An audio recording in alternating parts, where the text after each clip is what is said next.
I think our guys are excited, and at the same time, they know they've got to get a lot better, and the film shows that. And the bottom line is we can improve a lot of the controllables, which is our effort to the glass, our sprint backs on defense, our awareness off the ball, our anticipation of screens, the quick pass, reading where cuts are, and sometimes not just standing, but reading how we're being played and make it cut. We want to play a lot of random basketball. When the ball is moving, that's our best offense. And our fast break is like our motion offense when we've got it going, and because we have so many players that can play different places.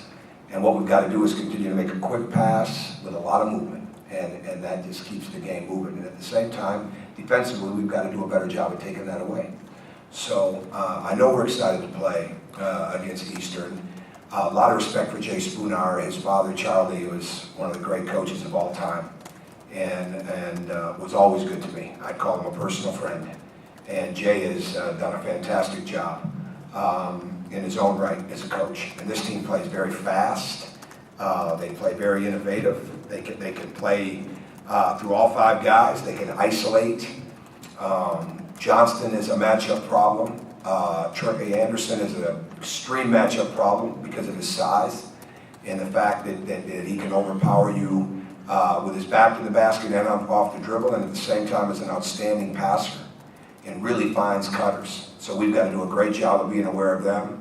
And Hardy can shoot the ball. Number 5 can really shoot the ball. And so for us, it's going to be a matter of just really staying principled on our transition D, our half-court defense, getting the ball out quickly, and building on things from the first 2 games, and making a much more concerted effort to go through the paint and everything. Well, not everything that we do, but with a lot more of what we do, whether it's through the drive, whether it's through the post-up, and certainly whether it's through our offensive rebounding.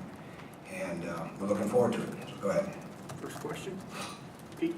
Tom, when you look at your defense, what numbers do you look at? And I know it's easy to say points per game, but that can sometimes be misleading. Yeah. Is there certain keys? Field goal percentage defense. Field goal percentage defense, 3-point defense.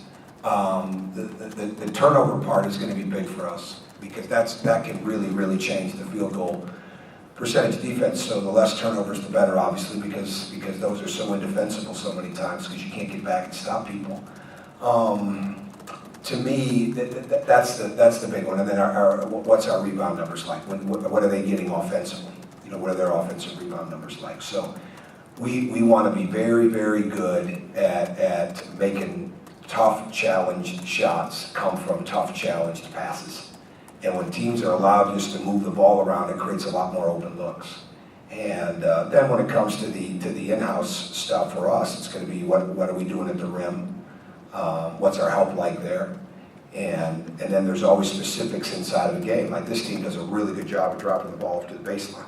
So we've got to make sure that we're really good at taking away that element of their offense. So, but really, our turnovers, their offensive rebounds, but first and foremost, field goal percentage defense and our 3-point defense. The point differential is a huge one. Point differential usually really plays out.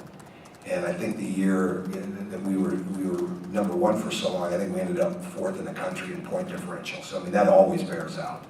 But that's over a period of time. And then we certainly want to look at, in our in-house stuff, we want to look at how we are out of timeouts. We want to look at how we are on runs. We want to look at what our deflection numbers are, obviously, and grade those pretty heavily. Next question. Go ahead, Sam. Coach, you talked about, I guess, offensive rebounds. I guess from your guys' perspective, I think you had about 50% of the available rebounds on the offensive end in the exhibition games. What's kind of the key there? Well, we're not offensive rebounding the ball well enough, so I haven't really paid much attention to those numbers other than the fact that we haven't got the foul line like we should in the first 2 exhibition games. But some of it is really getting guys to understand how active they have to be and whether we're back or whether we're at the boards. You guys know it's Ed's birthday, but on Saturday, right? Saturday. See, did everybody know that? I don't think so. See, we don't have a game, I'd bring a cake. So Chuck Crab ate all his. I'll be at football if you want to bring one. I don't know if I'll be over there. Something like that. But I think that's the biggest thing for us on that. We can get a lot better there and a lot better with our blackouts. Okay, Mike. How much have you sort of emphasized the need to play physically, just maybe physically and attacking the ball physical and maybe blockouts? Just does this team maybe understand the need? Not to as play much as you physical more? think, because so much of it right now is about playing hands-free. So much of it. And even the other night, in the game on Monday night, I thought it was called differently in the second half than it was the first, even. Because I think the referees are getting used to it. I don't have an issue with that. So the days of, okay, let's go figure out how the game is going to be called, I think until everybody gets a comfort level referee-wise, all right, it's going to take some time for that, and obviously every game will be different. So you want to be physical on your blockouts, you want to be physical and legal on your screens, but places where you need to be really physical, you got to be really detailed and airtight with your technique.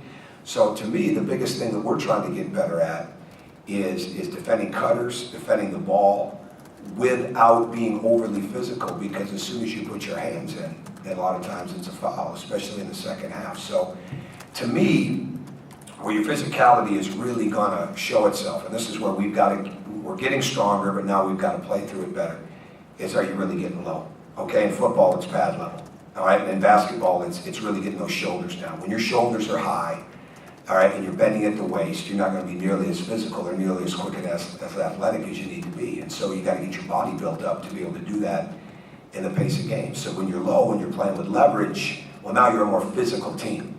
But if you start to think you're going to win the game with your hands outside of deflections and activity with your hands, you're not, because it's going to end up being a free throw shooting show. So real balance there. And the film is important. We broke down a lot, even more so this week than what we even have now that we've had a couple games to get a feel for it. It's different when you're scrimmaging yourself, but when you start to get a feel for it from the other games, or from playing games, now that you've had the Big Ten referees, now we can start to even zone in even more on what we want to do, or hone in even more on what we want to do. I guess just to follow up on that, I've noticed you kind of chatting up referees and timeouts and things. Is that an effort to kind of get a better sense of what are you seeing? Sure. You know, how are you getting through this call, this rule change, and do you feel more comfortable? I know it's only 2 games, but do you feel more comfortable for those conversations? Oh, yeah. I mean, there's a big difference between being upset about something and trying to get an understanding. And I think we're all in it together. I think the players, the coaches, the referees, we're all in it together in the sense of, because the rules have changed. And it's like the shot clock.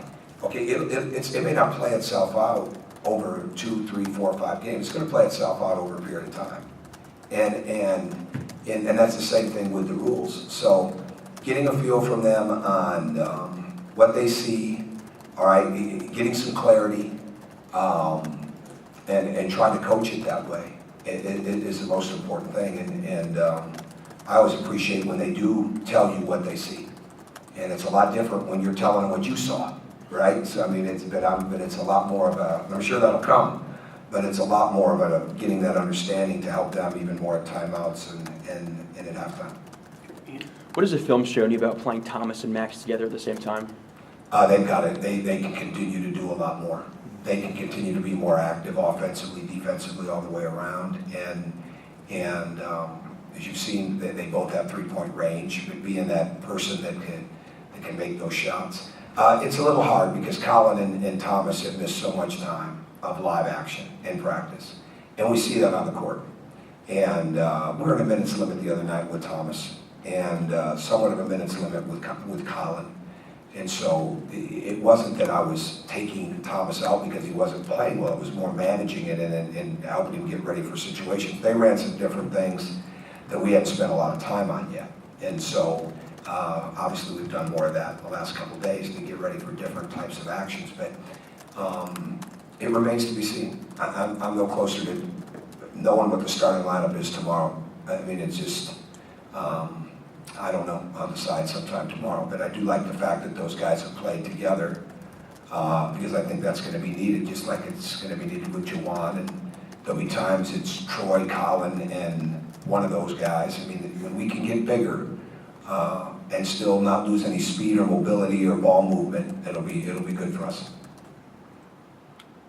You mentioned managing minutes. Is that something that's kind of ongoing, especially early in the season, to kind of, I guess, to pace some of these youngsters? Well, you want it to be. We tried to do that with Cody, but when it's time to win the game, it's time to win the game. So, I mean, It's more based on, there's the injury situation and knowing that it's a long season, and then there's the freshman situation. So it's two.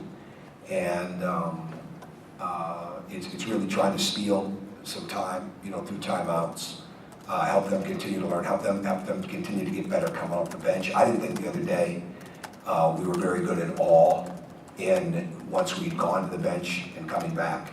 Certainly some guys were, but I mean, it wasn't where it needs to be. So we're not even playing nearly as fast as we're going to play when it comes to the pressure. We got to get our half-court defense solid, and we're working towards that. But eventually, we're going to play a lot faster with pressure.